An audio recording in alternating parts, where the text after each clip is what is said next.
Hello friends, എല്ലാ കൂട്ടുകാർക്കും score ചെയ്യലോ മലയാളത്തിൻ്റെ മറ്റൊരു സെഷനിലേക്ക് സ്വാഗതം. അപ്പോൾ നമ്മുടെ NTPC എക്സാമിൻ്റെ ഡേറ്റ് നിങ്ങൾക്ക് എല്ലാവർക്കും അറിയാവുന്ന പോലെ തന്നെ മാർച്ച് 16-ന് എക്സാം സ്റ്റാർട്ട് ചെയ്യുകയാണ്. മാർച്ച് 16-ന് എക്സാം ഉള്ള കുട്ടികൾക്ക് ഇന്ന് ഹോൾ ടിക്കറ്റ് വരാനുള്ള സാധ്യതയുണ്ട്. അപ്പോൾ ഹോൾ ടിക്കറ്റ് ഒക്കെ ഓൾറെഡി വന്നു തുടങ്ങി കഴിഞ്ഞു. പലരുടെയും എക്സാമിനേഷൻ്റെ സിറ്റി ഇൻറ്റിമേഷൻ്റെ ലിങ്ക് ആക്റ്റീവ് ആയി കാണും. നിങ്ങൾക്ക് എന്നാണ് എക്സാമിനേഷൻ എന്നുള്ളത് നിങ്ങൾക്ക് മനസ്സിലായി കാണും. അപ്പോൾ എക്സാമിന് കയറുന്നതിനേക്കാളും മുന്നേ നിങ്ങൾ മനസ്സിലാക്കി വെക്കേണ്ട കുറച്ച് കാര്യങ്ങൾ നിങ്ങളൊന്ന് ശ്രദ്ധിക്കുന്നതിന് വേണ്ടിയിട്ടാണ് ഈ വീഡിയോയുമായിട്ട് ഞാൻ നിങ്ങളുടെ മുന്നിലേക്ക് വന്നിട്ടുള്ളത്. അപ്പോൾ ഈ വീഡിയോയിൽ 2 ഭാഗങ്ങളായിരിക്കും പ്രധാനമായിട്ടും ഉണ്ടായിരിക്കുക. ഒന്ന്, പരീക്ഷയ്ക്ക് മുൻപ് നിങ്ങൾ തയ്യാറെടുക്കുന്ന സമയത്ത് ശ്രദ്ധിക്കേണ്ട കാര്യങ്ങൾ. ഞാൻ എക്സാമിനേഷൻ്റെ മെറ്റീരിയൽസ് വെച്ചുള്ള പ്രിപ്പറേഷൻ അല്ല പറയുന്നത് നിങ്ങൾ എക്സാമിനേഷൻ ഹാളിലേക്ക് കടക്കുന്നതിനേക്കാളും മുന്നേ നിങ്ങളുടെ കൈവശം ഉണ്ടായിരിക്കേണ്ട ഡോക്യുമെന്റ്സ്, നിങ്ങൾ ചെയ്തിരിക്കേണ്ട കാര്യങ്ങൾ. 2, പരീക്ഷ എഴുതുന്ന സമയത്ത് ശ്രദ്ധിക്കുന്ന കാര്യങ്ങൾ. അപ്പോൾ ഈ വീഡിയോയിൽ അഗെയിൻ ഞാൻ തുടക്കം തന്നെ പറയട്ടെ, എക്സാമിൻ്റെ കണ്ടന്റുമായിട്ട് ബന്ധപ്പെട്ട് അല്ലെങ്കിൽ പഠന വിഷയവുമായിട്ട് ബന്ധപ്പെട്ടുള്ള കാര്യങ്ങളല്ല ഞാൻ ഡിസ്കസ് ചെയ്യാനായിട്ട് ഉദ്ദേശിക്കുന്നത്. ഒരു പരീക്ഷയ്ക്ക് പോകുന്ന ഉദ്യോഗാർത്ഥി അവൻ അല്ലെങ്കിൽ അവൾ തയ്യാറെടുക്കേണ്ട സമയത്ത് ശ്രദ്ധിക്കേണ്ട കാര്യങ്ങൾ എന്തൊക്കെയാണെന്നുള്ളതാണ് നമ്മൾ ഡിസ്കസ് ചെയ്യാനായിട്ട് പോകുന്നത്. 2 ഭാഗങ്ങളുണ്ടായിരിക്കും. ഒട്ടും സമയം കളയാതെ തന്നെ നമുക്ക് എന്ത് ചെയ്യാം, ഈ സെഷനിലേക്ക് കടക്കാം. അപ്പോൾ അതിൽ ആദ്യത്തെ, പരീക്ഷയ്ക്ക് മുൻപ് നിങ്ങൾ ശ്രദ്ധിക്കേണ്ട കാര്യങ്ങളാണ്. ഇത് നിങ്ങളുടെ എക്സാമിനേഷൻ്റെ ഹോൾ ടിക്കറ്റിൻ്റെ ഒരു സ്നിപ്പാണ് ഞാനിവിടെ ഇട്ടിരിക്കുന്നത്. ഇതിൽ ഓരോ പേജ് ബൈ പേജ് നമ്മൾ നോക്കും. അതിനകത്ത് കൊടുത്തിരിക്കുന്ന ഓരോ ഇമ്പോർട്ടൻ്റ് ആയിട്ടുള്ള കാര്യങ്ങളും ഞാൻ നിങ്ങൾക്ക് വിശദീകരിച്ച് തരുന്നുണ്ടായിരിക്കും. അത് തയ്യാറെടുപ്പുമായിട്ട് വേണം നിങ്ങൾ എന്ത് ചെയ്യണം, എക്സാമിനേഷൻ ഹാളിലേക്ക് കടക്കാനായിട്ട്. അപ്പോൾ അതിൽ ഫസ്റ്റ് പേജിൽ നിങ്ങൾ ശ്രദ്ധിക്കേണ്ട കാര്യം എന്താണ്? The candidates are required to carry Aadhaar card to facilitate biometric authentication. നിങ്ങളുടെ കൈവശം നിർബന്ധമായിട്ടും എന്തുണ്ടായിരിക്കണം, ആധാർ കാർഡ് ഉണ്ടായിരിക്കണം. അപ്പോൾ ആധാർ കാർഡ് ഇല്ലാതെ നിങ്ങൾ എന്ത് ചെയ്യരുത്, എക്സാമിനേഷൻ ഹാളിലേക്ക് കടക്കരുത് എന്ന് ഫസ്റ്റ് പേജിൽ ഏറ്റവും ഇമ്പോർട്ടൻ്റ് ആയിട്ടുള്ള ഒരു പോയിന്റ് ആണ് ഇവിടെ കൊടുത്തിരിക്കുന്നത്. രണ്ടാമത്തെ ഇമ്പോർട്ടൻ്റ് ആയിട്ടുള്ള പോയിന്റ് ഞാനൊരു ടേബിളിലൂടെ ഹൈലൈറ്റ് ചെയ്തിട്ടുണ്ട്. എക്സാം പൊതുവിൽ 3 ഷിഫ്റ്റുകളിലായിട്ടായിരിക്കും എക്സാം കണ്ടക്ട് ചെയ്യാനായിട്ടുള്ള സാധ്യത. മോർണിംഗ് ഷിഫ്റ്റിന്റെ റിപ്പോർട്ടിംഗ് ടൈം രാവിലെ 7:30 മണിക്കാണ്. ഗേറ്റ് ക്ലോസിംഗ് ടൈം 8:30 മണിക്കാണ്. എക്സാം സ്റ്റാർട്ട് ചെയ്യുന്നത് 9 മണിക്കാണ്. അപ്പോൾ ആ സമയം കണക്ക് കൂട്ടി എക്സാമിനേഷൻ സെന്ററിലേക്ക് എത്താനായിട്ട് നിങ്ങൾ ശ്രദ്ധിക്കണം. ഉച്ചയ്ക്കലത്തെ ഷിഫ്റ്റ് 11:15, 12:15 ഗേറ്റ് ക്ലോസ് ചെയ്യുന്നത്, 12:45 പരീക്ഷ സ്റ്റാർട്ട് ചെയ്യും. വൈകുന്നേരത്തെ ഷിഫ്റ്റ് 3 മണിക്കാണ് റിപ്പോർട്ടിംഗ് ടൈം. ഗേറ്റ് ക്ലോസ് ചെയ്യുന്നത് 4 മണിക്ക്, 4:30 മണിക്ക് എക്സാം സ്റ്റാർട്ട് ചെയ്യും. 1.5 മണിക്കൂറിന്റെ പരീക്ഷയാണ്. അപ്പോൾ 9 മണി മുതൽ 10:30 വരെ, 12:45 മുതൽ ഈ പറയുന്ന പോലെ എത്ര മണി വരെയാണ് വരിക, 1 മണിക്കൂർ, 1.5 മണിക്കൂർ എന്ന് പറയുമ്പോൾ 12:45, 1:45, 2:15 വരെ. ഇവിടെയാണെന്നുണ്ടെങ്കിൽ ഏകദേശം 4:30 മുതൽ എത്ര മണി വരെ വരും, 6 മണി വരെ ഒരു പരീക്ഷ. അപ്പോൾ 1.5 മണിക്കൂറിന്റെ പരീക്ഷ. ഇത്രയും സമയം നിങ്ങൾ എക്സാമിനേഷൻ ഹാളിൽ ഇരിക്കേണ്ടി വരും. ഈ 3 ഷിഫ്റ്റുകളാണ്. നിങ്ങൾ ഏത് ഷിഫ്റ്റിലാണെന്നുള്ളത് മനസ്സിലാക്കി കഴിഞ്ഞാൽ അതനുസരിച്ച് ടിക്കറ്റ് എടുക്കുക, അതനുസരിച്ച് എക്സാമിനേഷൻ ഹാളിലേക്ക് എത്തിപ്പെടാനായിട്ട് ശ്രദ്ധിക്കുക. ഫസ്റ്റ് പേജിൽ ശ്രദ്ധിക്കേണ്ട കാര്യങ്ങൾ ഇതൊക്കെയാണ്. 2, നിങ്ങൾ പോകുന്ന സമയത്ത് ശ്രദ്ധിക്കേണ്ടത്, എക്സാമിനേഷൻ സെന്ററിൽ ഗേറ്റ് ക്ലോസ് ചെയ്തതിന് ശേഷം എത്തിക്കഴിഞ്ഞു കഴിഞ്ഞാൽ നിങ്ങളെ എന്ത് ചെയ്യില്ല, എക്സാമിനേഷന് കയറ്റില്ല. അപ്പോൾ ഗേറ്റ് ക്ലോസിംഗ് ടൈം ഇവിടെ ഓൾറെഡി കൊടുത്തിട്ടുണ്ട്. ആ സമയത്തിന് മുന്നേ എങ്കിലും എക്സാമിനേഷൻ സെന്ററിൽ എത്തിപ്പെടാനായിട്ട് ശ്രദ്ധിക്കുക. ആ സമയത്തിന് മുന്നേ എങ്കിലും എന്ന് പറഞ്ഞാലും നിങ്ങൾ ഈ പറയുന്ന റിപ്പോർട്ടിംഗ് ടൈം സ്റ്റാർട്ട് ചെയ്യുന്ന സമയത്ത് 7:30 സ്റ്റാർട്ട് ചെയ്തതെങ്കിൽ 7:30 മണിക്ക് അവിടെ ഉണ്ടാവാനായിട്ട് ശ്രദ്ധിക്കുക. പ്രിപ്പറേഷൻ്റെ കാര്യങ്ങളെല്ലാം കഴിഞ്ഞിട്ട് ഇങ്ങനത്തെ കാര്യങ്ങളിൽ വീഴ്ച വരുത്തി എക്സാമിനേഷൻ കുളവാക്കാനായിട്ട് പോകരുത്. കാരണം നിങ്ങളുടെ മാനസികാവസ്ഥ എല്ലാം മാറും, ആ സമയത്ത് സ്ട്രെസ്ഡ് ആവും. അപ്പോൾ അതൊന്നും ഉണ്ടാവാതിരിക്കാനായിട്ട് നേരത്തെ കൂട്ടി സെന്ററിൽ എത്താനായിട്ട് ശ്രദ്ധിക്കുക. 2, നിങ്ങളുടെ കൈവശം at least 2 original and valid photo identification card ഉണ്ടായിരിക്കണം. നിങ്ങളുടെ കൈവശം 2 ഫോട്ടോയുള്ള ഒറിജിനൽ ID കാർഡ് വേണം. ഒറിജിനൽ എന്ന് വ്യക്തമായിട്ട് അവർ പറയുന്നുണ്ട്. ഫോട്ടോ കോപ്പി അലൗഡ് അല്ല, സ്കാൻഡ് കോപ്പി അലൗഡ് അല്ല, എക്സ്പയർഡ് ഡ്രൈവിംഗ് ലൈസൻസ് ഒന്നും കൊണ്ടുപോയിട്ട് കാര്യമില്ല. അത് നിങ്ങൾക്ക് വോട്ടർ ID കൊണ്ടുപോകാം, ആധാർ കാർഡ് കൊണ്ടുപോകാം, ആധാറിന്റെ പ്രിന്റ് ഔട്ട് കൊണ്ടുപോകാം, ഡ്രൈവിംഗ് ലൈസൻസ് കൊണ്ടുപോകാം, പാൻ കാർഡ് കൊണ്ടുപോകാം, പാൻ കാർഡ് കൊണ്ടുപോകാം, പാസ്പോർട്ട് കൊണ്ടുപോകാം, അല്ലെങ്കിൽ ഏതെങ്കിലും ഒരു സർക്കാർ ജോലിക്കാരൻ്റെ ID കാർഡ് കൊണ്ടുപോകാം. ഇത്തരത്തിലുള്ള കാര്യങ്ങളൊക്കെ നിങ്ങൾക്ക് എന്ത് ചെയ്യാം, കൊണ്ടുപോകാനായിട്ട് പറ്റും. അപ്പോൾ അതെന്തൊക്കെയാണെന്നുള്ള ഹോൾ ടിക്കറ്റിനകത്ത് കൊടുത്തിട്ടുണ്ട്. ഇങ്ങനത്തെ 2 വാലിഡ് ഫോട്ടോ ID, ഞാൻ പറയുകയും 3 ID, ആധാർ കൂടാതെ 2 ID കൂടെ കൈവശം വെക്കുന്നതാണ് ഏറ്റവും നല്ലത്. ഇനി ഫോട്ടോ കോപ്പി അലൗഡ് അല്ല എന്നുള്ളത് വ്യക്തമായിട്ട് കൊടുത്തിട്ടുണ്ട്. അപ്പോൾ ഇനി എന്താണ്, only call letter and photo ID card in the original will be allowed inside the test hall. അപ്പോൾ എക്സാമിനേഷൻ ഹാളിലേക്ക് കടക്കുന്ന സമയത്ത് നിങ്ങളുടെ കൈവശം കോൾ ലെറ്ററും അതുപോലെ തന്നെ ഫോട്ടോ ID കാർഡ്, നിങ്ങൾ കൊണ്ടുപോയിട്ടുള്ള ID കാർഡ് മാത്രമേ അവർ അകത്തേക്ക് കയറ്റി വിടുള്ളൂ. പേന, പെൻസിൽ, കട്ടർ, സ്കെയിൽ തുടങ്ങിയ സംഭവങ്ങളൊന്നും കൊണ്ടുപോയില്ല. പേപ്പർ, ഹോൾ ടിക്കറ്റ് അല്ലാതെ മറ്റൊരു ഡോക്യുമെന്റ്, മറ്റൊരു പേപ്പറും അകത്തേക്ക് കയറ്റി വിടില്ല. നിങ്ങളുടെ കൈവശമുള്ള ഓർണമെന്റ്സ്, വാച്ച്, ബെൽറ്റ് തുടങ്ങിയ എല്ലാ സംഭവങ്ങളും എന്ത് ചെയ്യും, എടുത്ത് മാറ്റി വെക്കും. അപ്പോൾ പെൺകുട്ടികളൊക്കെ വീഡിയോ കാണുന്നവരുണ്ടെങ്കിൽ ശ്രദ്ധിക്കുക. നിങ്ങൾ ഓർണമെന്റ്സ് ഒക്കെ ധരിച്ചിട്ടാണ് പോകുന്നതെന്നുണ്ടെങ്കിൽ എക്സാമിനേഷൻ ഹാളിലേക്ക് അത് കയറ്റാനുള്ള സാധ്യതയില്ല. അപ്പോൾ എന്ത് ചെയ്യണം, സേഫ് ആയിട്ടുള്ള സ്ഥലത്താണോ സെന്റർ കിട്ടാമെന്ന് നമുക്കറിയില്ല. നമ്മൾ ഓർണമെന്റ്സ് ഈ പറഞ്ഞ പോലെ ബാഗിൽ വെച്ച് ക്ലോക്ക് റൂമിൽ വെച്ച് നാളെ അത് എടുത്തുകൊണ്ട് പോയി എന്ന് പറഞ്ഞാൽ സ്വർണ്ണത്തിനൊക്കെ വിലയുള്ള സമയമാണ്. അപ്പോൾ അതൊക്കെ ശ്രദ്ധിക്കുക. എക്സാമിനേഷൻ ഹാളിലേക്ക് പോകുന്ന സമയത്ത് അങ്ങനെയുള്ള കാര്യങ്ങളൊന്നും കൈവശം വെക്കാതെ വിലപിടിപ്പുള്ള സാധനങ്ങളൊക്കെ വീട്ടിൽ തന്നെ വെച്ചതിന് ശേഷം എക്സാമിനേഷൻ ഹാളിലേക്ക് പോവാനായിട്ട് ശ്രദ്ധിക്കുക. ഓക്കെ, ഇനി അതുപോലെ തന്നെ അവർ ഇതിനകത്ത് പല കാര്യങ്ങളും ഓർണമെന്റ്സിന്റെ കാര്യം പറയുന്നുണ്ട്, റിലീജിയസ് സിമ്പിൾസിന്റെ കാര്യമൊക്കെ പറയുന്നത്. അതൊക്കെ പ്രോപ്പർ ഈ പറഞ്ഞ പോലെ ഇൻവിലേറ്റർ അതിനകത്ത് കെയർ കൊടുത്തതിന് ശേഷം മാത്രമേ അനുവദിക്കുള്ളൂ. ഇപ്പോൾ ഈ താലി പോലുള്ള സംഭവങ്ങളൊക്കെ ചിലർ കഴിച്ചു വെക്കാൻ ബുദ്ധിമുട്ടുണ്ടായിരിക്കും. അപ്പോൾ അതൊക്കെ ഇൻവിജിലേറ്റർ വളരെയധികം വിജിലന്റ് ആയിരിക്കണം എന്നുള്ള കാര്യം അവിടെ പറയുന്നുണ്ട്. അപ്പോൾ ഇൻവിജിലേറ്ററിന്റെ ഡിസ്ക്രിപ്ഷൻ ആണ്, നമുക്കൊന്നും പറയാനായിട്ട് പറ്റില്ല. പിന്നെ ഇംഗ്ലീഷ് ആണ് നിങ്ങൾ കൊടുത്തതെന്നുണ്ടെങ്കിൽ ഇംഗ്ലീഷ് ലാംഗ്വേജ് മാത്രമായിരിക്കും വിസിബിൾ ആയിരിക്കും. നിങ്ങൾ അത് അപ്ലൈ ചെയ്യുന്ന സമയത്ത് നിങ്ങൾ കൊടുത്തിട്ടുള്ള പോലെ ഇരിക്കും. അതൊക്കെ നിങ്ങൾക്ക് ഓൾറെഡി അറിയാവുന്ന കാര്യമാണ്. റോങ് ആൻസറിന് 1/3 മാർക്ക് ഡിഡക്ട് ചെയ്യും. ഇത് നിങ്ങൾക്ക് അറിയാവുന്ന കാര്യമാണ്. ഇനി ദ മോക്ക് ടെസ്റ്റിന്റെ ലിങ്ക് RRBയുടെ വെബ്സൈറ്റുകളിൽ നിങ്ങൾക്ക് ലഭ്യമാവുന്നതായിരിക്കും. അപ്പോൾ എങ്ങനെയാണ് NTPC പരീക്ഷ അല്ലെങ്കിൽ പരീക്ഷയുടെ നിങ്ങൾ എന്തിനെയാണ് ഫേസ് ചെയ്യാനായിട്ട് പോകുന്നത്, അതിന്റെ മോക്ക് ടെസ്റ്റിന്റെ ലിങ്ക് ഉടനെ തന്നെ വരുന്ന ദിവസങ്ങളിൽ തന്നെ നമുക്ക് RRBയുടെ വെബ്സൈറ്റിൽ എക്സ്പെക്ട് ചെയ്യാവുന്നതാണ്. പിന്നെ നിങ്ങൾ ശ്രദ്ധിക്കേണ്ട കാര്യം എന്താണ്, ഡ്യൂറിങ് ദ എക്സാമിന്റെ സമയത്ത്, എക്സാമിന്റെ തുടക്കഘട്ടത്തിലോ പലരുടെയും ചിലപ്പോൾ അവസാന ഘട്ടത്തിലോ അല്ലെങ്കിൽ ഇടയിലൊക്കെ വെച്ചിട്ടായിരിക്കും ഇൻവിജിലേറ്റർ വരുന്നുണ്ടാവും. എന്തിനു വേണ്ടിയിട്ട്? നിങ്ങളുടെ thumb impression, right thumb impression, left thumb impression ഒക്കെ എടുക്കുന്നതിന് വേണ്ടി, നിങ്ങളുടെ സിഗ്നേച്ചർ എടുക്കുന്നതിന് വേണ്ടി, അറ്റൻഡൻസ് ഒക്കെ മാർക്ക് ചെയ്യുന്നതിന് വേണ്ടി വരുന്നത് ഇതിന്റെ എക്സാമിന്റെ ഈ 90 മിനിറ്റിന്റെ ഇടയിലായിരിക്കും. അതിന് വേണ്ടി നിങ്ങൾക്ക് എന്ത് കിട്ടില്ല? എക്സ്ട്രാ ടൈം എന്ത് ചെയ്യില്ല, no extra time will be given for the same. അതിനുവേണ്ടി എക്സ്ട്രാ സമയമൊന്നും കിട്ടില്ല. അത് ഈ 90 മിനിറ്റിനകത്തുള്ള കാര്യമാണ്. അപ്പോൾ മാത്സിന്റെ ഒക്കെ ഒരു കണക്ക് ചെയ്ത് ഉത്തരം എന്തായി കിട്ടി എന്ന് പറയുമ്പോഴായിരിക്കും ഇൻവിജിലേറ്റർ ഒന്ന് തോണ്ടുന്നുണ്ടായിരിക്കുക. ഫ്രസ്ട്രേറ്റഡ് ആയിട്ട് കാര്യമില്ല, അതിന്റെ ഭാഗമാണ്. അപ്പോൾ അതൊക്കെ മനസ്സിലാക്കി വെക്കുക. ഇനി candidates including those who have verified Aadhaar, നിങ്ങൾ എന്ത് ചെയ്യണം? ആധാർ അൺലോക്ക് ചെയ്യാനായിട്ട് ശ്രദ്ധിക്കണം. ബയോമെട്രിക് ഓതന്റിക്കേഷൻ ഉള്ളത് കൊണ്ട് തന്നെ പല കുട്ടികളും ആധാർ അൺലോക്ക് ചെയ്യാതെയാണ് പോകുന്നത്. അവിടെ എത്തിപ്പെടുമ്പോൾ ആധാർ അൺലോക്ക് ചെയ്യേണ്ട ഒരു സാഹചര്യം ഉണ്ടാവും. അപ്പോൾ വീണ്ടും ഞാൻ നേരത്തെ പറഞ്ഞ പോലെ ടെൻസറാവും. എക്സാമിനേഷൻ ഹാളിലേക്ക് കിടക്കുന്ന സമയത്ത് നിങ്ങളുടെ മാനസികാവസ്ഥ കംപ്ലീറ്റ് മാറാനുള്ള സാധ്യതയുണ്ട്. അപ്പോൾ അതൊക്കെ തുടക്കത്തിലേ തന്നെ ചെയ്ത് വെച്ചിട്ട് പോവുക. ഇത്രയും കാര്യങ്ങളാണ് നിങ്ങളുടെ ഹാൾ ടിക്കറ്റിൽ നിങ്ങൾ ശ്രദ്ധിക്കേണ്ട പ്രധാനമായിട്ടുള്ള കാര്യങ്ങൾ. ഞാൻ അതിനെ ഒന്നുകൂടെ കൺക്ലൂഡ് ചെയ്തുകൊണ്ട് അവിടെ എഴുതിയിട്ടുണ്ട്. പരീക്ഷയ്ക്ക് പോകുന്നതിനേക്കാളും മുന്നേ നിങ്ങൾ ശ്രദ്ധിക്കേണ്ട കാര്യങ്ങൾ എന്ന് പറഞ്ഞു കഴിഞ്ഞാൽ ആധാർ നിർബന്ധമായിട്ടും വെക്കുക, ആധാർ അൺലോക്ക് ചെയ്ത് വെക്കാനായിട്ട് ശ്രദ്ധിക്കുക, ഗേറ്റ് ക്ലോസിംഗ് ടൈമിന് മുന്നേ തന്നെ എക്സാമിനേഷൻ ഹാളിൽ എത്തിച്ചേരാനായിട്ട് ശ്രദ്ധിക്കുക, 2 original valid photo ID card, photo copy അല്ല, സ്കാൻഡ് കോപ്പി അല്ല, ഒറിജിനൽ കോപ്പി തന്നെ കയ്യിൽ, ഒറിജിനൽ തന്നെ എന്ത് ചെയ്യുക, കയ്യിൽ വെക്കാനായിട്ട് ശ്രദ്ധിക്കുക. കോൾ ലെറ്ററും ID കാർഡും മാത്രമേ അകത്തേക്ക് കയറ്റി വെക്കുകയുള്ളൂ. ഓർണമെന്റ്സ്, അതുപോലെ തന്നെ വാച്ച്, ഹെന്നയുടെ കാര്യമൊക്കെ പറയുന്നുണ്ട്. മൈലാഞ്ചി കെട്ട് വന്നു കഴിഞ്ഞാൽ ചിലപ്പോൾ തമ്പ് ഇംപ്രഷന്റെ കേസിന് ചിലപ്പോൾ പാടായിരിക്കും. അപ്പോൾ അതൊക്കെ ഒന്ന് ശ്രദ്ധിക്കുക. അതൊക്കെ ഹാൾ ടിക്കറ്റിനകത്ത് വ്യക്തമായിട്ട് പറഞ്ഞിട്ടുള്ള കാര്യങ്ങളാണ്. അപ്പോൾ അത് ശ്രദ്ധിക്കുക. എക്സാം സമയത്ത് തന്നെ ആയിരിക്കും ഈ പറയുന്ന പോലെ തമ്പ് ഇംപ്രഷനും സിഗ്നേച്ചറും ഒക്കെ എടുക്കാനായിട്ട് വരിക. അതിന് എക്സ്ട്രാ ടൈം നിങ്ങൾക്ക് ലഭ്യമാവുന്നതല്ല. അപ്പോൾ ഇത്രയും കാര്യങ്ങൾ ഹാൾ ടിക്കറ്റിനകത്ത് കൊടുത്തിട്ടുണ്ട്. ഇത്രയും കാര്യങ്ങൾ ശ്രദ്ധിക്കുക. ഇത്രയും കാര്യങ്ങൾ ശ്രദ്ധയോടെ വേണം എക്സാമിനേഷൻ ഹാളിലേക്ക് പോകാനായിട്ട്. അതാണ് പരീക്ഷയ്ക്ക് മുൻപേ നിങ്ങൾ ശ്രദ്ധിക്കേണ്ട കാര്യങ്ങൾ എന്നുള്ള രീതിയിൽ ഞാൻ പറഞ്ഞത്. പഠനത്തെ പോലെ തന്നെ ഇമ്പോർട്ടൻ്റ് ആണ് ഈ പറഞ്ഞിട്ടുള്ള ഓരോ കാര്യങ്ങളും. ഇതിൽ എവിടെയെങ്കിലും ഒരു പാളിച്ച വന്നു കഴിഞ്ഞു കഴിഞ്ഞാൽ അത് ഭയങ്കര ബുദ്ധിമുട്ടായിരിക്കും. അതുപോലെ തന്നെ നിങ്ങൾ ഫോട്ടോസ് മാക്സിമം കയ്യിൽ വെക്കാനായിട്ട് പോവുക. ഹാൾ ടിക്കറ്റിൽ അകത്ത് വ്യക്തമായിട്ട്, അല്ലെങ്കിൽ നോട്ടിഫിക്കേഷനകത്ത് അവർ വ്യക്തമായിട്ട് പറഞ്ഞിരിക്കുന്നത് 12 കോപ്പി നിങ്ങളുടെ കയ്യിൽ ഫോട്ടോ ഉണ്ടായിരിക്കണം. നോട്ടിഫിക്കേഷൻ്റെ കാര്യമാണ് ഞാൻ പറയുന്നത്. നോട്ടിഫിക്കേഷനകത്ത് പറഞ്ഞിരിക്കുന്നത് നിങ്ങളുടെ കൈവശം 12 കോപ്പി ഫോട്ടോസ് ഉണ്ടായിരിക്കണം എന്നാണ് പറയുന്നത്. അത് എക്സാമിനേഷൻ ഹാളിലേക്ക് വേണ്ടിയിട്ടല്ല ഈ 12 കോപ്പി എന്ന് പറയുന്നത്. റിക്രൂട്ട്മെന്റ് പ്രോസസ്സിൽ ഉടനീളം നിങ്ങൾക്ക് ഉപയോഗിക്കാനായിട്ട് അപ്ലൈ ചെയ്യുന്ന സമയത്ത്, ഈ ഹാൾ ടിക്കറ്റിൽ എക്സാം എഴുതാനായിട്ട് പോകുന്ന സമയത്ത്, അതിനുശേഷം CVT 2-ന് പോകുന്ന സമയത്ത്, മെഡിക്കൽ എക്സാമിനേഷൻ DVക്കൊക്കെ പോകുന്ന സമയത്തിൽ എല്ലാം കൂടെ ചേർത്ത് ഒരു 12 കോപ്പി കയ്യിൽ വെക്കണം എന്നാണ് പറഞ്ഞിരിക്കുന്നത്. അപ്പോൾ ചുരുങ്ങിയത് ഒരു 2 ഫോട്ടോ എങ്കിലും നിങ്ങൾ കയ്യിൽ വെച്ചിട്ട് പോവുക. പാസ്പോർട്ട് സൈസ് ഫോട്ടോ 2-ഓ 3-ഓ, ഞാൻ പറയുകയാണെന്നുണ്ടെങ്കിൽ ഒരു കവറിൽ ഒരു 3-ഓ 4-ഓ എടുത്ത് വെക്കുക. അതെടുത്ത് വെച്ചിട്ട് വേണം പോകാനായിട്ട്. അതിനൊന്നും കുറവ് വരുത്തേണ്ട കാര്യമില്ല. ആ സമയത്ത് സ്റ്റുഡിയോ തപ്പി പിടിക്കാനും ഫോട്ടോ എടുക്കാനും നടക്കേണ്ട കാര്യമില്ല. ഐഡന്റിക്കൽ ആയിട്ടുള്ള ഫോട്ടോ ആയിരിക്കണം. അതല്ലാതെ ഇപ്പം നിങ്ങളുടെ മുഖച്ചായ, ഇപ്പോഴത്തെ ചായയും ഈ ഫോട്ടോയിൽ ഇരിക്കുന്ന ചായയും തമ്മിൽ ഭയങ്കര വ്യത്യാസം ഉണ്ടെങ്കിൽ അവർ അകത്തേക്ക് കയറ്റി വിടില്ല. അപ്പോൾ അതും കൂടെ ഒക്കെ ഒന്ന് ശ്രദ്ധിക്കുക. പരമാവധി നിങ്ങൾ അപ്ലൈ ചെയ്യുന്ന സമയത്ത് നിങ്ങളുടെ കോലം എന്താണോ അതേ രൂപത്തിലുള്ള ഫോട്ടോ പരമാവധി എടുത്ത് വെക്കാനായിട്ട് ശ്രദ്ധിക്കുക. അപ്പോൾ ഫോട്ടോ കൂടെ കയ്യിൽ വെക്കുക. ഇത്രയും കാര്യങ്ങൾ കയ്യിൽ വെച്ചിട്ട് വേണം നിങ്ങൾ എക്സാമിനേഷൻ ഹാളിലേക്ക് കടക്കാനായിട്ട്. അപ്പോൾ ഇതാണ് പരീക്ഷയ്ക്ക് മുന്നേ നിങ്ങൾ ശ്രദ്ധിക്കേണ്ടതായിട്ടുള്ള കാര്യങ്ങൾ എന്ന് പറഞ്ഞു കഴിഞ്ഞാൽ.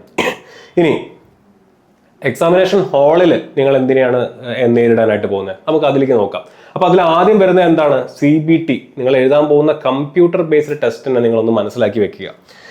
അപ്പോൾ ഇത് അതിന് മുന്നേ നിങ്ങൾ ശ്രദ്ധിക്കേണ്ട കാര്യമാണ്. ഞാൻ നേരത്തെ ആധാർ അൺലോക്ക് ചെയ്യുന്ന കാര്യം പറഞ്ഞിട്ടുണ്ടായിരുന്നു. നിങ്ങൾക്ക് ഒഫീഷ്യൽ സൈറ്റിൽ പോയാൽ തന്നെ നിങ്ങൾക്ക് ആധാർ അൺലോക്ക് ചെയ്യാനായിട്ട് പറ്റും. എങ്ങനെയാണ് ആധാർ അൺലോക്ക് ചെയ്യേണ്ടത്, എങ്ങനെയാണ് ലോക്ക് ചെയ്യേണ്ടത് എന്നുള്ളതെല്ലാം അതിനകത്ത് തന്നെ പറഞ്ഞിട്ടുണ്ട്. അപ്പോൾ അത് വെച്ച് നോക്കിയിട്ട് നിങ്ങൾ എന്ത് ചെയ്യുക, ആധാർ അൺലോക്ക് ചെയ്യാത്ത കുട്ടികൾ അല്ലെങ്കിൽ അൺലോക്ക്ഡ് ആണോ ലോക്ക്ഡ് ആണോ എന്ന് തിരിച്ചറിയാനെങ്കിലും ഇതൊന്ന് ട്രൈ ചെയ്ത് നോക്കുക. സൈറ്റിൻ്റെ പേര്, അതിൻ്റെ അതിനകത്ത് കോൺടാക്ട് ആൻഡ് സപ്പോർട്ടിൽ പോവുക, ഹാവ് എനി ക്വസ്റ്റ്യൻ അതിനകത്ത് പോവുക, ഇംഗ്ലീഷ് ലാംഗ്വേജ് സെലക്ട് ചെയ്യുക, FAQ സെലക്ട് ചെയ്യുക. ആധാർ ഓൺലൈൻ സർവീസസിനകത്ത് ഈ പറയുന്ന പോലെ ആധാർ ലോക്ക് അൺലോക്ക് എന്ന് പറയുന്ന ഒരു ഹെഡ് കാണും. അതിനകത്ത് കയറി അതിലെ 3ാമത്തെ ലിങ്കിനകത്ത് അവർ ഇതിൻ്റെ കറക്റ്റ് ഫോർമാറ്റും കാര്യങ്ങളും കൊടുത്തിട്ടുണ്ട്. നിങ്ങൾക്ക് അവിടെ ചെയ്യാവുന്നതാണ്. അതിൻ്റെ മെത്തേഡും കാര്യങ്ങളൊക്കെ അതിനകത്ത് തന്നെ കൊടുത്തിട്ടുണ്ട്. ഇനി നമ്മുടെ കമ്പ്യൂട്ടർ ബേസ്ഡ് ടെസ്റ്റ് എങ്ങനെയായിരിക്കും, അതാണ് ഈ കാണിച്ചിരിക്കുന്നത്. ഇത് മോക്ക് ടെസ്റ്റിൻ്റെ ഒരു സ്നിപ്പാണ് ഞാനിവിടെ കൊടുത്തിരിക്കുന്നത്. RRB അധികം താമസിയാതെ തന്നെ ആക്റ്റീവ് ആക്കാൻ സാധ്യതയുള്ള RRB NTPCയുടെ മോക്ക് ടെസ്റ്റിൻ്റെ ലിങ്ക് നിങ്ങൾ എക്സാമിനേഷൻ ഹാളിലേക്ക് ഞാൻ നേരത്തെ പറഞ്ഞ പോലെയുള്ള എല്ലാ ക്രൈറ്റീരിയാസും വെച്ച് കഴിഞ്ഞതിന് ശേഷം എക്സാമിനേഷൻ ഹാളിലേക്ക് കയറിയിരിക്കുകയാണ്. അപ്പോൾ രാവിലെ 7:30 നിങ്ങൾ റിപ്പോർട്ടിംഗ് ടൈം തുടങ്ങുകയാണ്. 8:30 മണിക്ക് നിങ്ങളുടെ ഗേറ്റ് ക്ലോസ് ചെയ്യുന്നു. 9 മണിക്ക് എക്സാം സ്റ്റാർട്ട് ചെയ്യുന്നു. നിങ്ങളൊരു 8:25 എക്സാമിനേഷൻ ഹാളിലേക്ക് എത്തിയെന്നുണ്ടെങ്കിൽ നിങ്ങളുടെ മുന്നിൽ പിന്നെയും 35 മിനിറ്റ് ഉണ്ട്. ഈ 35 മിനിറ്റ് നിങ്ങൾ സ്ക്രീനിൻ്റെ മുന്നിൽ ഇരിക്കുമ്പോൾ നിങ്ങൾ സ്ക്രീനിൽ കാണാൻ പോകുന്നത് ഈ രീതിയിലുള്ളൊരു വിൻഡോ ആയിരിക്കും. നിങ്ങളുടെ പേരുണ്ടായിരിക്കും, നിങ്ങളുടെ ഫോട്ടോ ഉണ്ടായിരിക്കും, ആൻഡ് നിങ്ങൾക്ക് ലോഗിൻ ചെയ്യുന്നതിന് വേണ്ടിയിട്ട് ഇതേപോലെ ഒരു യൂസർ നെയിമും പാസ്വേഡും വെച്ചുള്ളൊരു സംഭവം ഉണ്ടായിരിക്കും. പൊതുവിൽ നിങ്ങളുടെ റോൾ നമ്പറോ രജിസ്റ്റർ നമ്പറോ ആയിരിക്കും യൂസർ നെയിം, പാസ്വേഡ് നിങ്ങളുടെ ഡേറ്റ് ഓഫ് ബർത്ത് ആയിരിക്കും. ഇത് രണ്ടും കൊടുത്ത് സൈൻ ഇൻ ചെയ്ത് കഴിഞ്ഞാൽ നിങ്ങൾക്ക് എന്ത് ചെയ്യാം, ഈ രീതിയിലുള്ള ഒരു വിൻഡോ ഓപ്പൺ ആയിരിക്കും. അത് 90 മിനിറ്റ് സമയമാകുമ്പോഴാണ്, അത് ഏകദേശം ഒരു 5 മിനിറ്റ് മുന്നേ ആയിരിക്കും അവർ സൈൻ ഇൻ ചെയ്യാനായിട്ട് പറയാം. സൈൻ ഇൻ ചെയ്ത് കഴിഞ്ഞാൽ നിങ്ങൾക്ക് ഇങ്ങനെ കാണാനായിട്ട് സാധിക്കും. അപ്പോൾ ഇവിടെ 90 മിനിറ്റിൻ്റെ പരീക്ഷയാണ്, 100 ചോദ്യങ്ങളാണ് ഉണ്ടായിരിക്കുക. എല്ലാം ഒബ്ജക്റ്റീവ് ടൈപ്പ് ആയിരിക്കും, 4 ഓപ്ഷൻസ് ഉണ്ടായിരിക്കും, നെഗറ്റീവ് മാർക്ക് ഉണ്ടായിരിക്കും. ബാക്കി എങ്ങനെയാണ് ലാംഗ്വേജിൻ്റെ കാര്യമൊക്കെ പറഞ്ഞിട്ടുണ്ട്. ലാംഗ്വേജ് നിങ്ങൾക്ക് ഇവിടെ കാണാനായിട്ട് സാധിക്കും. ഇംഗ്ലീഷ് ആണെങ്കിൽ ഇംഗ്ലീഷ് ലാംഗ്വേജ് ഇവിടെ സെലക്ട് ചെയ്തിട്ടുണ്ടായിരിക്കും. നിങ്ങൾക്ക് അല്ലെങ്കിൽ ഡ്രോപ്പ് ഡൗണിൽ നിങ്ങളുടെ രജിസ്റ്റർ നമ്പർ വെച്ചിട്ട് നിങ്ങൾ അപ്ലൈ ചെയ്യുന്ന സമയത്ത് എന്താണോ കൊടുത്തിരിക്കുന്ന ലാംഗ്വേജ് അത് നിങ്ങൾക്ക് അവിടെ ഓപ്റ്റ് ചെയ്യാനായിട്ടുള്ള ഓപ്ഷനും ഉണ്ട്. ഇനി നെക്സ്റ്റ് ബട്ടൺ സേവ് കൊടുക്കുക. ഇവിടെ ഒരു ചെക്ക് ബട്ടൺ ഉണ്ടായിരിക്കും. അത് കഴിഞ്ഞ് നെക്സ്റ്റ് കൊടുത്തു കഴിഞ്ഞാൽ നിങ്ങൾക്ക് എന്ത് ചെയ്യുക, നെക്സ്റ്റ് വിൻഡോയിലേക്ക് പോകും. അപ്പോൾ അതിനകത്ത് നിങ്ങൾ എക്സാമിന് എങ്ങനെയാണ് അറ്റൻഡ് ചെയ്യേണ്ടത്, അതിനകത്ത് കാണുന്ന വിൻഡോ എങ്ങനെ ഇരിക്കുന്നുള്ളതിനെ പറ്റി വ്യക്തമായിട്ട് കൊടുത്തിട്ടുണ്ട്. ഇത് കണ്ടില്ലേ, ഇത് you have not visited the question yet എന്നുള്ളതിനകത്തുള്ളൊരു സിമ്പിളാണ് ഈ ഗ്രേ കളറിൽ കാണിച്ചിരിക്കുന്നത്. ഈ colour you have not answered the question, പച്ച colour you have answered the question, ഈ violet colour you have not answered the question but have marked the question for review. 5ാമത്തെ you have answered the question and mark for review, this will be considered for evaluation. മനസ്സിലായി കാണില്ല. നിങ്ങൾ ഈ പറയുന്ന പോലെ examination ഹാളിലേക്ക് കയറി ഈ പറഞ്ഞ പോലെ സേവ് നെക്സ്റ്റും കാര്യങ്ങളൊക്കെ അടിച്ച് എക്സാം സ്റ്റാർട്ട് ചെയ്യുന്ന സമയത്ത് നിങ്ങളൊരു ക്വസ്റ്റ്യൻ എടുത്തു കഴിഞ്ഞാൽ അതിൽ വരുന്ന സാധ്യതകളാണിത്. ഒന്ന്, നിങ്ങൾ ആ ക്വസ്റ്റ്യനിലേക്ക് എത്തിയിട്ടില്ല, യു ഹാവ് നോട്ട് വിസിറ്റഡ്, ആ ക്വസ്റ്റ്യൻ വരെ ചെയ്ത് എത്തിയിട്ടില്ല. അപ്പോൾ ചെയ്യാത്ത ക്വസ്റ്റ്യൻസ് ആണ് ഈ കാണുന്നത്. ഈ ക്വസ്റ്റ്യൻ നിങ്ങൾ കണ്ടിട്ട് പോലും ഇല്ല എന്നർത്ഥം ഈ കളറാണെന്നുണ്ടെങ്കിൽ. 2ാമത്തെ കളറാണെന്നുണ്ടെങ്കിൽ യു ഹാവ് നോട്ട് ആൻസേർഡ്, നിങ്ങൾ ആ ക്വസ്റ്റ്യൻ കണ്ടു പക്ഷെ എന്ത് ചെയ്തില്ല, ഉത്തരം എഴുതിയിട്ടില്ല. അതിന് ഉത്തരം നിങ്ങൾക്ക് അറിയില്ല, അല്ലെങ്കിൽ നിങ്ങൾ ഉത്തരം നിങ്ങൾക്ക് ചെയ്യാനായിട്ട് പറ്റിയില്ല. 3ാമത്തെ ക്വസ്റ്റ്യൻ നിങ്ങൾ കണ്ടു, നിങ്ങൾ ചെയ്തു നോക്കി, നിങ്ങൾ എന്ത് ചെയ്തു, നിങ്ങൾ ആൻസർ ചെയ്തു. 4ാമത്തെ ക്വസ്റ്റ്യൻ നിങ്ങൾ കണ്ടു പക്ഷെ ആൻസർ ചെയ്തിട്ടില്ല, പിന്നീട് വന്ന് ആൻസർ ചെയ്യാമെന്ന് വിചാരിച്ചു. ക്വസ്റ്റ്യൻ നിങ്ങൾ കണ്ടു, നിങ്ങൾക്ക് ഉത്തരം ഏകദേശം ഒരു മനസ്സിലൊരു ധാരണയുണ്ട്, പക്ഷെ നിങ്ങൾ ആൻസർ ചെയ്യാൻ തയ്യാറല്ല. പക്ഷെ എനിക്ക് പിന്നീട് വന്ന് നോക്കി ഒന്നുകൂടെ എൻ്റെ ബുദ്ധിയെ ഒന്ന് ആലോചിച്ച് ഈ ചോദ്യത്തിൻ്റെ ഉത്തരം ഇത് തന്നെയാണെന്ന് ഒന്നുകൂടെ ഉറപ്പിക്കണം എന്നൊരു ആഗ്രഹമുണ്ട്. അതുകൊണ്ട് നിങ്ങൾ എന്ത് ചെയ്തു, അതിനെ മാർക്ക് ചെയ്ത് വെച്ചു, ആ ചോദ്യത്തിനെ മാർക്ക് ചെയ്ത് വെച്ചു. 5ാമത്തെ, നിങ്ങൾ ക്വസ്റ്റ്യൻ ആൻസർ ചെയ്തു പക്ഷെ ആൻസർ ഇത് തന്നെയാണെന്ന് സംശയമുണ്ട്. അതുകൊണ്ട് ഞാൻ എന്ത് ചെയ്തു, ആൻസറും ചെയ്തു, വീണ്ടും മാർക്ക് ചെയ്തു ഈ രീതിയിൽ. പക്ഷെ ആൻസർ ചെയ്ത സ്ഥിതിക്ക് നിങ്ങൾ എന്ത് ചെയ്യും, ആ ചോദ്യത്തിന് നിങ്ങൾ തിരിച്ച് വന്നിട്ട് ക്വസ്റ്റ്യൻ്റെ ഓപ്ഷൻ മാറ്റിയാലും മാറ്റിയില്ലെങ്കിലും അത് ഇവാലുവേഷന് വേണ്ടി നിങ്ങളുടെ മാർക്ക് പരിഗണിക്കുക. ക്വസ്റ്റ്യൻ തെറ്റിക്കഴിഞ്ഞാൽ നെഗറ്റീവാണ്, ശരിയായി കഴിഞ്ഞാൽ മാർക്ക് കിട്ടും. അങ്ങനെ അപ്പോൾ ഈ 5 ഓപ്ഷൻസ് എന്തായിരിക്കും, ഇതാണ് ഈ കമ്പ്യൂട്ടർ ബേസ്ഡ് ടെസ്റ്റിനകത്ത് നിങ്ങൾക്ക് കാണാനായിട്ട് പറ്റുന്നത്. അപ്പോൾ ഈ കളർ കോഡും കാര്യങ്ങളൊക്കെ വ്യക്തമായിട്ട് മനസ്സിലാക്കി വെക്കുക. The marked for review status for a question simply indicates that you would like to look at that question again. അത്രേ ഉള്ളൂ. മാർക്ക് ഫോർ റിവ്യൂ എന്ന് പറഞ്ഞാൽ ആ ചോദ്യം വീണ്ടും ഒന്ന് വന്ന് കണ്ടാൽ കൊള്ളാമെന്നൊരു താല്പര്യം നിങ്ങൾക്കുണ്ട്, അത്രമാത്രമേ അതിനകത്ത് നിങ്ങൾ മനസ്സിലാക്കിയാൽ മതി. ഇനി ആൻസറിങ് ദ ക്വസ്റ്റ്യൻ ചെയ്യുന്ന സമയത്ത് the questions will appear on the screen in serial order from question number 1 to 100. അപ്പോൾ ഇവിടെ ശ്രദ്ധിക്കേണ്ട കാര്യം, പല കുട്ടികളും നമ്മുടെ അടുത്ത് ചോദിക്കാറുണ്ട്, സെക്ഷൻ വൈസ് ആയിരിക്കുമോ? NTPC ഗ്രാജുവേറ്റ് ലെവല് മിക്സ് ചെയ്തിട്ടാണ് കഴിഞ്ഞ വർഷം CBT 1 കണ്ടക്ട് ചെയ്തിരുന്നത്. പക്ഷേ NTPC under graduate level section wise ആണ് കണ്ടക്ട് ചെയ്തിരുന്നത്. അപ്പോൾ നമുക്ക് ഈ തവണ അങ്ങനെ തന്നെ എക്സ്പെക്ട് ചെയ്യാം. ഗ്രാജുവേറ്റ് ലെവലിനകത്ത് ഫസ്റ്റ് ക്വസ്റ്റ്യൻ മാത്സ് ആയിരിക്കാം, സെക്കൻഡ് ക്വസ്റ്റ്യൻ റീസണിംഗ് ആയിരിക്കാം, തേർഡ് ക്വസ്റ്റ്യൻ GK ആയിരിക്കാം, ഫോർത്ത് ക്വസ്റ്റ്യൻ വീണ്ടും GK ആയിരിക്കാം. അങ്ങനെ വരാം. മനസ്സിലായില്ലേ? അപ്പോൾ അണ്ടർ ഗ്രാജുവേറ്റ് ആണെങ്കിൽ ചിലപ്പോൾ ആദ്യത്തെ 60 ചോദ്യം മാത്സ്, അല്ലെങ്കിൽ സോറി ആദ്യത്തെ 30 ക്വസ്റ്റ്യൻ മാത്സ്, 30 ക്വസ്റ്റ്യൻ റീസണിങ്, പിന്നെ 40 ക്വസ്റ്റ്യൻ GK, അങ്ങനെയും വരാം. അത് അണ്ടർ ഗ്രാജുവേറ്റിനാണ് അങ്ങനെ കൂടുതലും വരാൻ സാധ്യത, ഗ്രാജുവേറ്റിനെ മിക്സ് ചെയ്ത് വരാനായിട്ടുള്ള സാധ്യതയാണ് ഉള്ളത്. എനിവേ 1 തൊട്ട് 100 വരെ ഉള്ള ക്വസ്റ്റ്യൻസ് നിങ്ങളുടെ കൈവച്ചുകൊണ്ടായിരിക്കും. നിങ്ങൾക്കൊരു question to select your answer, click on the button of one of the options. To deselect എന്ത് ചെയ്യുക, click on the button of choose an option again, or click on the clear response button. ഞാനിത് കാണിച്ചു തരാം. To change your chosen answer, click on the button of the option you want to choose. To save your answer, you must click on the save and next button. Save and next button save ചെയ്തേ പറ്റും. In case of doubt, നിങ്ങൾക്ക് mark for review and next ചെയ്യാവുന്നതാണ്. അപ്പോൾ ഈ രീതിയിൽ ഇതിൻ്റെ instructions എല്ലാം നിങ്ങൾക്ക് തുടക്കത്തിൽ തന്നെ കാണാനായിട്ട് പറ്റും. ഇത് വായിക്കാനുള്ള സമയം നിങ്ങൾക്ക് ഉണ്ടായിരിക്കും. ഇതെല്ലാം വായിച്ചു നോക്കുക. പ്രത്യേകിച്ച് ഈ കാണിച്ചിരിക്കുന്ന സംഭവങ്ങളൊക്കെ, ഇൻസ്ട്രക്ഷൻ ഫോർ എൻലാർജിങ് ഇമേജസ്, ഇതൊക്കെ വളരെ ഇമ്പോർട്ടൻ്റ് ആണ്. റീസണിങ്ങിനൊക്കെ നിങ്ങൾക്ക് ഒരു ഇമേജ് വ്യക്തമായിട്ട് കാണണമെന്നുണ്ടെങ്കിൽ നിങ്ങൾക്ക് ഇമേജ് എൻലാർജ് ചെയ്യാനുള്ള ഓപ്ഷനൊക്കെ ഉണ്ട്. അപ്പോൾ അതൊക്കെ വായിച്ച് മനസ്സിലാക്കാനായിട്ട് ശ്രദ്ധിക്കുക. ഇനി അതിൻ്റെ മാർക്ക് ഡിസ്ട്രിബ്യൂഷനും കാര്യങ്ങളും എത്രയൊക്കെ ഭാഷയിൽ ഉണ്ടായിരിക്കും, എത്ര സമയം ഉണ്ടായിരിക്കും, എത്ര ഓപ്ഷൻസ് ഉണ്ടായിരിക്കും, നെഗറ്റീവ് മാർക്ക് എത്രയായിരിക്കും, അതിൻ്റെ കാര്യങ്ങളൊക്കെ അതിനകത്ത് വ്യക്തമായിട്ട് കൊടുത്തിട്ടുണ്ട്. അപ്പോൾ അതൊക്കെ ഒന്ന് നോക്കി മനസ്സിലാക്കാനായിട്ട് ശ്രദ്ധിക്കുക. ഇൻസ്ട്രക്ഷൻസ് കൃത്യമായിട്ട് വായിച്ച് മനസ്സിലാക്കിയിട്ട് വേണം എക്സാം സ്റ്റാർട്ട് ചെയ്യാനായിട്ട്.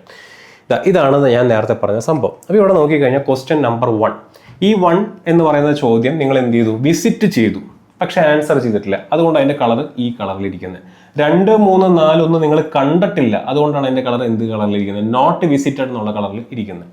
ഇത് നിങ്ങൾ കണ്ടു, ആൻസർ ചെയ്തിട്ടില്ല, അതുകൊണ്ടാണ് ഈ പറയുന്ന ഒരു റെഡിഷ് കളറിൽ അല്ലെങ്കിൽ ഒരു ബ്രൗണിഷ് കളറിൽ ഇരിക്കുന്നത്. ഓക്കെ, ഇനി അടുത്തത് എന്താണ്, ടൈം നിങ്ങൾക്ക് ഇവിടെ കാണാനായിട്ട് സാധിക്കും. നിങ്ങളുടെ ടൈമർ സ്റ്റാർട്ട് ചെയ്തു, ടൈം എത്ര ടൈം ഇനി ബാക്കി ഉണ്ടെന്നുള്ളത് നിങ്ങൾക്ക് ഇവിടെ കാണാനായിട്ട് സാധിക്കും. ഇവിടെ സൂം ബട്ടൺ ഉണ്ട്, സൂം ഔട്ടിനും സൂം ഇന്നിനുള്ള ബട്ടൺ ഉണ്ട്. നമുക്ക് അത് വേണമെങ്കിൽ അഡ്ജസ്റ്റ് ചെയ്യാനായിട്ട് പറ്റും. ലാംഗ്വേജ് മാറ്റാനായിട്ടുള്ള ഓപ്ഷൻസ് ഉണ്ട്. എഗെയിൻ അത് അപ്ലൈ ചെയ്യുന്ന സമയത്ത് നിങ്ങൾ ലാംഗ്വേജ് വേറെ ഇതിൽ ഓപ്റ്റ് ചെയ്തിട്ടുണ്ടെങ്കിൽ മാത്രമാണ് നിങ്ങൾക്ക് ആ പ്രൊവിഷൻ എലിജിബിൾ ആയിരിക്കുള്ളൂ. ഓക്കെ, നെക്സ്റ്റ് എന്താണ്, നമ്മളിതിന് സേവ് ആൻഡ് നെക്സ്റ്റ്. അപ്പോൾ നിങ്ങളിതിന് ആൻസർ, ഇതിനിപ്പം 22 ഇതിൻ്റെ ആൻസർ എന്നുണ്ടെങ്കിൽ 22 എന്ന് പറയുന്ന സാധനം നിങ്ങൾക്ക് ഇവിടെ ക്ലിക്ക് ചെയ്ത് കഴിഞ്ഞാൽ അത് എന്തായിരിക്കും, സെലക്ട് ആയിരിക്കും. നിങ്ങൾക്ക് അതിന് ശേഷം എന്ത് ചെയ്യാം, സേവ് ആൻഡ് നെക്സ്റ്റ് കൊടുത്തു കഴിഞ്ഞാൽ അത് ആൻസേർഡ് ആയിരിക്കും. അതാണ് സേവ് ആൻഡ് നെക്സ്റ്റ് ബട്ടൺ എന്ന് പറഞ്ഞു കഴിഞ്ഞാൽ. ഇനി 22 നിങ്ങൾക്ക് അവിടെ മാർക്ക് ചെയ്തു, പക്ഷെ നിങ്ങൾക്ക് തോന്നുകയാണ് 22 അല്ലെങ്കിൽ 28 ആണല്ലോ എന്ന് തോന്നിക്കഴിഞ്ഞാൽ നിങ്ങൾക്ക് എന്ത് ചെയ്യാം, ക്ലിയർ റെസ്പോൺസ് എന്ന് പറഞ്ഞ ഈ ബട്ടൺ ഞെക്കി കഴിഞ്ഞാൽ നിങ്ങളെ ഈ പറയുന്ന ഇവിടെ ഈ ക്ലിയർ കൊടുത്ത പോലെ തന്നെ ഇതെല്ലാം ക്ലിയർ ആയിട്ട് പോകും. Okay, mark for review and next എന്ന് പറഞ്ഞാൽ ഈ ക്വസ്റ്റ്യൻ നിങ്ങൾക്ക് അറിയില്ല, ഈ ക്വസ്റ്റ്യൻ ആൻസർ അറിയില്ല എന്നല്ല, ഇപ്പം നിങ്ങൾക്ക് ആൻസർ ഓർമ്മയിൽ വരുന്നില്ല. നിങ്ങൾ mark for review and next കൊടുത്തു കഴിഞ്ഞാൽ ഏത് കളറിലിരിക്കും, ഈ കളറിലിരിക്കും. മാർക്ക്ഡ് ഫോർ റിവ്യൂ എന്ന് പറയുന്ന ഓപ്ഷനിൽ അത് വന്ന് ഇരിക്കും. ഇനി 22 ഞെക്കിയിട്ട് അല്ലെങ്കിൽ 22 എന്ന് പറയുന്ന ആൻസർ ക്ലിക്ക് ചെയ്തതിന് ശേഷവും നിങ്ങൾക്ക് എന്ത് ചെയ്യാം, mark for review and next എന്ന് കൊടുക്കാം. അപ്പോൾ അതെങ്ങനെയായിരിക്കും, answered and marked for review എന്ന് പറയുന്ന കാറ്റഗറിയിലായിരിക്കും വരുന്നുണ്ടായിരിക്കുക. അപ്പോൾ ഈ രീതിയിലാണ് അതിൻ്റെ ഒരു പ്രോസസ്സ് എന്ന് പറയുന്നത്, മനസ്സിലാക്കി വെക്കുക. ഇനി ഇതിപ്പോൾ ക്വസ്റ്റ്യൻ 22 വന്നു, എൻ്റെ ഓപ്ഷൻ 22 സെലക്ട് ചെയ്തു, സേവ് ആൻഡ് നെക്സ്റ്റ് കൊടുത്തു കഴിഞ്ഞാൽ ആൻസേർഡ് എന്നുള്ള കോളത്തിൽ പച്ച വന്നു. അടുത്ത ക്വസ്റ്റ്യൻ നിങ്ങൾ വിസിറ്റ് ചെയ്തു, വിസിറ്റ് ചെയ്യാത്ത ക്വസ്റ്റ്യൻസ് ഗ്രേ കളറിലും കാണിച്ചു. ഓക്കെ, അടുത്ത ക്വസ്റ്റ്യൻ ഈ പറഞ്ഞ പോലെ വന്നിരിപ്പുണ്ട്. ഇനി ഇതിനെ മാർക്ക്ഡ് ഫോർ റിവ്യൂ എന്നുള്ള രീതിയിൽ ആക്കി കഴിഞ്ഞ് കഴിഞ്ഞാൽ, answered and marked for review ആക്കി കഴിഞ്ഞാൽ ഈ രീതിയിലിരിക്കും. അതല്ലാതെ ആൻസർ ചെയ്യാതെ വിട്ട് കഴിഞ്ഞാൽ ഈ രീതിയിലും ഇരിക്കും. ഇതിൻ്റെയൊക്കെ ടോട്ടൽ നമ്പേഴ്സ് ഇവിടെ കാണാനായിട്ട് സാധിക്കും. Not answered 1 marked for review 1, 98 നിങ്ങൾ കണ്ടിട്ടില്ല, ആൻസേർഡ് 0 ആണ്. അതിൻ്റെ നമ്പറൊക്കെ നിങ്ങൾക്ക് ഇവിടെ കാണാനായിട്ട് സാധിക്കും. അപ്പോൾ നിങ്ങളുടെ മനസ്സിൽ തന്നെ ഒരു കണക്കൂട്ടൽ ഉണ്ടായിരിക്കണം എത്ര ക്വസ്റ്റ്യൻസ് ഉണ്ട് എന്നുള്ളതൊക്കെ. അപ്പോൾ ഇതാണ് നിങ്ങൾ ഫേസ് ചെയ്യാനായിട്ട് പോകുന്ന സിറ്റുവേഷൻസ് എന്ന് പറഞ്ഞു കഴിഞ്ഞാൽ, ഞാൻ ആദ്യം എക്സാമിന് മുന്നേ നിങ്ങളുടെ കൈവശം ഉണ്ടായിരിക്കേണ്ട കാര്യങ്ങൾ, നിങ്ങൾ ശ്രദ്ധിക്കേണ്ട കാര്യങ്ങൾ പറഞ്ഞു. എക്സാമിനേഷൻ ഹാളിലേക്ക് കയറി ചെന്ന് കഴിഞ്ഞാൽ നിങ്ങൾ ശ്രദ്ധിക്കേണ്ട കാര്യവും പറഞ്ഞു. ഇത് വളരെ ഇമ്പോർട്ടൻ്റ് ആണ്. ഇതിൽ നിന്ന് നിങ്ങൾ മനസ്സിലാക്കേണ്ട കാര്യം എന്തായിരിക്കണം നിങ്ങളുടെ സ്ട്രാറ്റജി, നിങ്ങൾ എങ്ങനെയാണ് ഈ എക്സാമിനെ സമീപിക്കാനായിട്ട്. ആദ്യത്തെ കാര്യം സമയക്രമീകരണമാണ്. അത് വളരെ ഇമ്പോർട്ടൻ്റ് ആണ്. എല്ലാ ചോദ്യത്തിനും ഒരേ മാർക്കാണ്. അപ്പോൾ ഒരു ചോദ്യത്തിൻ്റെ പുറകെ നിങ്ങൾ ഒരുപാട് സമയം ഇരുന്ന് കളയേണ്ട കാര്യം അവിടെ വരുന്നില്ല. അപ്പോൾ അത് മനസ്സിലാക്കി വെക്കുക. ചോദ്യങ്ങളെല്ലാം വായിച്ചെത്തിക്കണം, എല്ലാ ചോദ്യങ്ങളും വായിച്ചെത്തിക്കാനായിട്ട് ശ്രദ്ധിക്കണം. എല്ലാ ചോദ്യത്തിനും 1 മാർക്കാണ്. അപ്പോൾ എന്ത് ചെയ്താൽ മതി, പഠിച്ചത് മറക്കാനുള്ള സാധ്യതയുണ്ട്. കുറച്ച് നേരം കൂടെ ആലോചിച്ച് കഴിഞ്ഞാൽ ഒരു ചോദ്യത്തിൻ്റെ ഉത്തരം കിട്ടുമെന്നൊരു തോന്നലൊക്കെ നിങ്ങളുടെ മനസ്സിലേക്ക് വരാം. അപ്പോൾ അത്തരത്തിലുള്ള തോന്നലുകളൊക്കെ മാറ്റി വെച്ചിട്ട് ഒരു ചോദ്യത്തിന് നമുക്ക് കിട്ടുന്നത് ഈ പറയുന്ന പോലെ ഒരു 54 സെക്കൻഡ് ആണെന്നുണ്ടെങ്കിൽ ആ 54 സെക്കൻഡ് കഴിയുമ്പോൾ അടുത്ത ചോദ്യത്തിലേക്ക് ഓട്ടോമാറ്റിക്കായിട്ട് പോയേ പറ്റൂ, വേറെ വഴിയില്ല. അപ്പോൾ അതിൽ GKയുടെ ക്വസ്റ്റ്യൻസ് ഒക്കെ ആണെങ്കിൽ പരമാവധി അതിൻ്റെ അവിടെ നിങ്ങൾക്ക് ഒരു 15 സെക്കൻഡ് കൊണ്ട് ഉത്തരം എഴുതാൻ പറ്റണം. ഒരു GKയുടെ ചോദ്യം വായിച്ചാൽ 15 സെക്കൻഡിന് കൂടുതൽ അവിടെ സമയം നിങ്ങൾ കൊടുക്കരുത്. കാരണം ആ സമയം നമുക്ക് എവിടെ ഉപയോഗിക്കാം, മാത്സിനും റീസണിങ്ങിനും ഉപയോഗിക്കാം. മാത്സ് റീസണിങ് കൂടെ ചേർത്ത് 60 മാർക്ക് വെയിറ്റേജ് ഉണ്ട്. മാത്സ് റീസണിങ്ങിന് 60 ഒരു 55 മാർക്ക് അല്ലെങ്കിൽ ഒരു 50 മുകളിൽ മാർക്ക് വാങ്ങിക്കുക. GK ഒരു 20-25 മാർക്ക് വാങ്ങിച്ചു കഴിഞ്ഞാൽ നിങ്ങൾ CBT 1 ക്ലിയർ ചെയ്തു. CBT 1 ക്വാളിഫയിങ് നേച്ചർ ഉള്ളതാണ്. അപ്പോൾ ലാസ്റ്റ് മിനിറ്റിൽ നിങ്ങളുടെ മൈൻഡ് ഇങ്ങനെ വേണം പോകാനായിട്ട്, ആ രീതിയിൽ ചിന്തിച്ചിട്ട് വേണം നിങ്ങൾ എക്സാമിനേഷൻ ഹാളിൽ നിങ്ങളെ തന്നെ സജ്ജരാക്കാനായിട്ട്. അപ്പോൾ തുടക്കം നന്നാക്കാനായിട്ട് ശ്രദ്ധിക്കുക. ആദ്യത്തെ 5 ചോദ്യങ്ങൾ അറിയില്ലെങ്കിൽ എന്തായിരിക്കും നിങ്ങളുടെ മാനസികാവസ്ഥ? ആ രീതിയിൽ നിങ്ങളെ തന്നെ സജ്ജരാക്കുക. ഇത് എപ്പോഴും കുട്ടികൾക്ക് പറ്റുന്ന കാര്യമാണ്.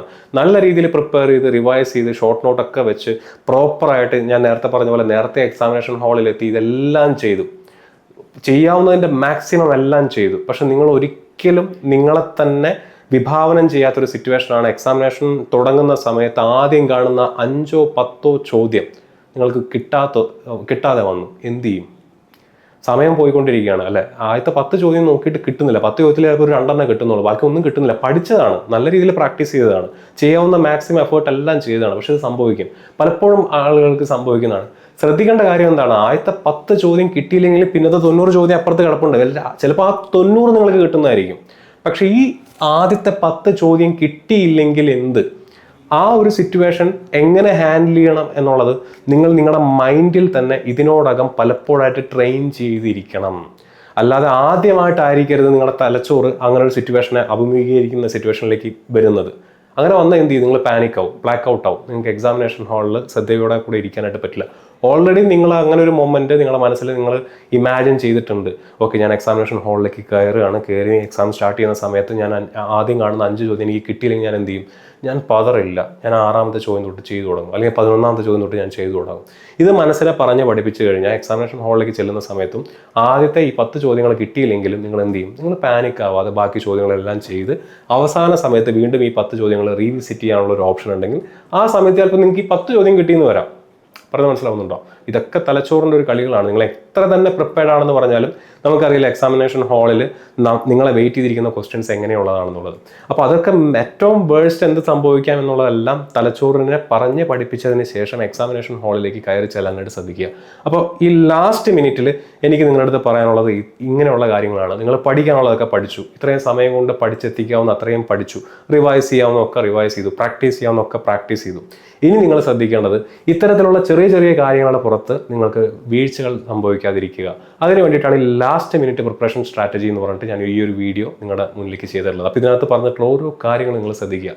ഓൾറെഡി കഴിഞ്ഞ വർഷം എക്സാം എഴുതിയിട്ടുള്ളതോ അല്ലെങ്കിൽ ഇതിന് മുന്നത്തെ RRB എക്സാംസ് എഴുതിയിട്ടുള്ള കുട്ടികളാണെങ്കിൽ ഇതിലൊക്കെ കുറേ പരിചയമുള്ള ആളുകളുണ്ടായിരിക്കാം. എന്നാൽ അതല്ലാതെ ആദ്യമായിട്ട് എക്സാം എഴുതാൻ പോകുന്ന കുറേ കുട്ടികളെങ്കിലും കാണും. അപ്പോൾ അവർക്ക് വേണ്ടിയിട്ട് കൂടിയാണ് ഞാൻ ഇത് പറയുന്നത്. ശ്രദ്ധയോടെ ഈ പറഞ്ഞ ഓരോ കാര്യങ്ങളും നിങ്ങളുടെ കൈവശം ഉണ്ടെന്ന് ഉറപ്പുവരുത്തുക. ഞാൻ പറഞ്ഞ ID കാർഡുകൾ, ഓർണമെൻറ്റ്സിൻ്റെ കാര്യങ്ങൾ, ഫോട്ടോസിൻ്റെ കാര്യങ്ങൾ, ഇതെല്ലാം നിങ്ങളുടെ കൈവശം ഉണ്ടെന്ന് ഉറപ്പുവരുത്തുക. അതുപോലെ തന്നെ കമ്പ്യൂട്ടർ ബേസ്ഡ് ടെസ്റ്റ് എങ്ങനെയായിരിക്കും എന്നുള്ളതിന് ഒരു ഓവർവ്യൂ ഞാൻ പറഞ്ഞു. അപ്പോൾ ഇതെല്ലാം നിങ്ങൾ ഒന്ന് പ്രിപ്പയർഡ് ആയിട്ട് പോകാനായിട്ട് ശ്രദ്ധിക്കുക. അപ്പോൾ എല്ലാവരും ഇനി ഒരുപാട് നിങ്ങൾ പഠനത്തിൻ്റെ പുറകെ ഇരുന്ന് അങ്ങനെ നോക്കിയിട്ട് കാര്യമില്ല. എക്സാം അടുത്തെത്തി, റിവിഷനിൽ മാത്രം ഫോക്കസ് ചെയ്യാനായിട്ട് ശ്രദ്ധിക്കുക. റിവിഷൻ ചെയ്യുക, മോക്ക് ടെസ്റ്റുകൾ എടുക്കുക. കുറേ പഠിക്കാനായിട്ട് ഇനി ഇരുന്നിട്ട് കാര്യമില്ല, എക്സാം ഇങ്ങ് അടുത്തെത്തി. അപ്പോൾ എല്ലാവരും ഈ പറഞ്ഞ കാര്യങ്ങളെല്ലാം ഉഷാറായിട്ട് ചെയ്യുക. എല്ലാവർക്കും ഓൾ ദി ബെസ്റ്റ്. എല്ലാവരും നന്നായിട്ട് പരീക്ഷ എഴുതട്ടെ. മറ്റൊരു വീഡിയോയിൽ വീണ്ടും കാണാം.